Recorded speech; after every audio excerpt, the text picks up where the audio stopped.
Olá, eu sou o Dr. Cláudio Guimarães, eu sou médico urologista e andrologista.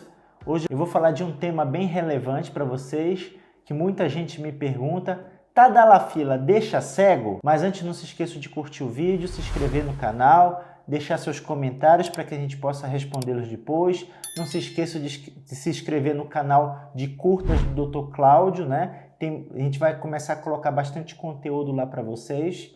E conteúdo rápido, bem relevante. A gente sabe que os inibidores da fosfodiesterase 5, que é o sildenafila, o tadalafila, que nada mais é que o Viagra e o Cialis, eles são um tratamento de primeira linha para disfunção sexual e devem ser os primeiros medicamentos a ser oferecido para um paciente que tem uma queixa de disfunção sexual, seja uma disfunção orgânica ou uma disfunção psicogênica. A disfunção erétil é bem prevalente no nosso meio. Estima-se que mais ou menos 50% dos indivíduos acima de 40 anos aqui no Brasil têm algum grau de disfunção erétil, que possa ser leve ou um caso mais grave.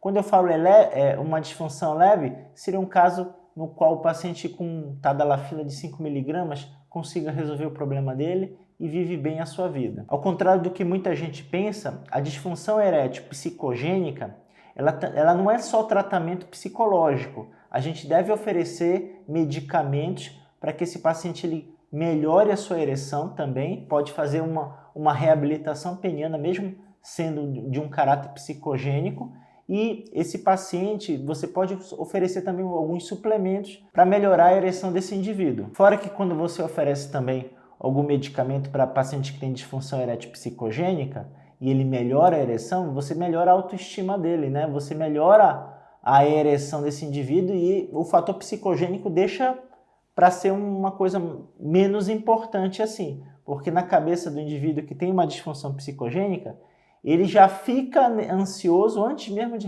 iniciar a relação sexual, e isso atrapalha o ato sexual como um todo. Os principais efeitos colaterais aí dos inibidores da fosfodiesterase 5, que é o Viagra, o Cialis, são dor de cabeça, coriza, né, que é o entupimento do nariz, o rubor facial, que é o rosto vermelho, pode apresentar dor no corpo, né, a mialgia, a famosa mialgia, pode ter dor lombar também, dor na panturrilha, que é a batata da perna.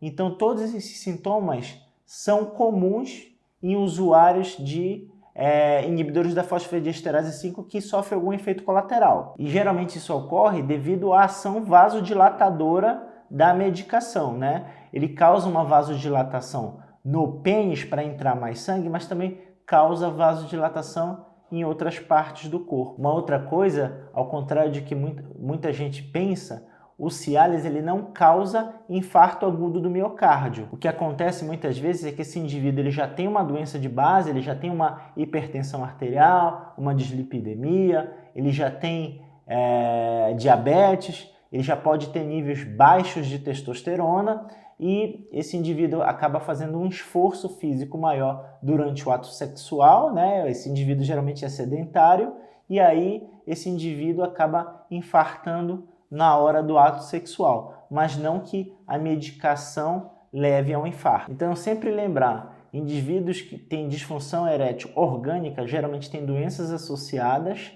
e têm os mesmos riscos de ter um AVC, um infarto, que também é a causa comum para a disfunção erétil.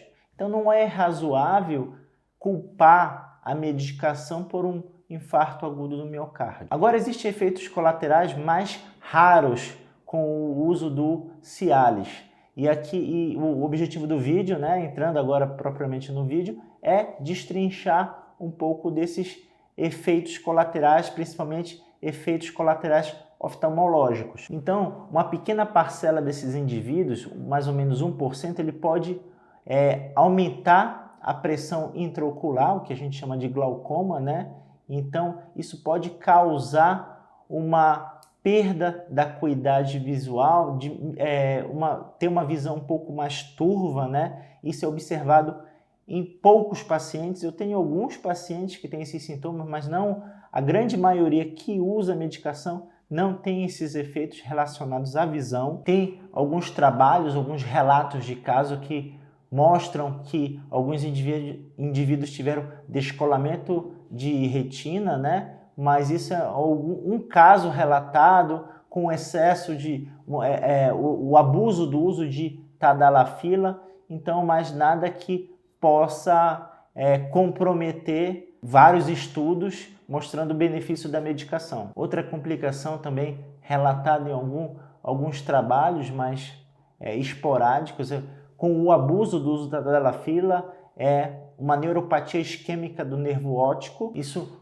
pode ocorrer em menos de 1% dos pacientes, então eu nunca tive paciente relatando esse tipo de coisa. Vale a pena sempre, quando o paciente tiver alguma queixa visual e faz uso de um tadalafila, orientar ele a procurar um oftalmologista para descartar outras doenças aí relacionadas ao olho, né? E não ficar culpando, por exemplo, um tadalafila pelos sintomas oftalmológicos. E quando o paciente realmente apresentar esse tipo de problema, vale a pena trocar para medicamentos de segunda linha. Às vezes o paciente ele é não intolerante devido ao problema da acuidade visual, mas ele tem problemas de cefaleia intensa, rubor facial, ele acaba não intolerando, não consegue usar esse tipo de medicamento.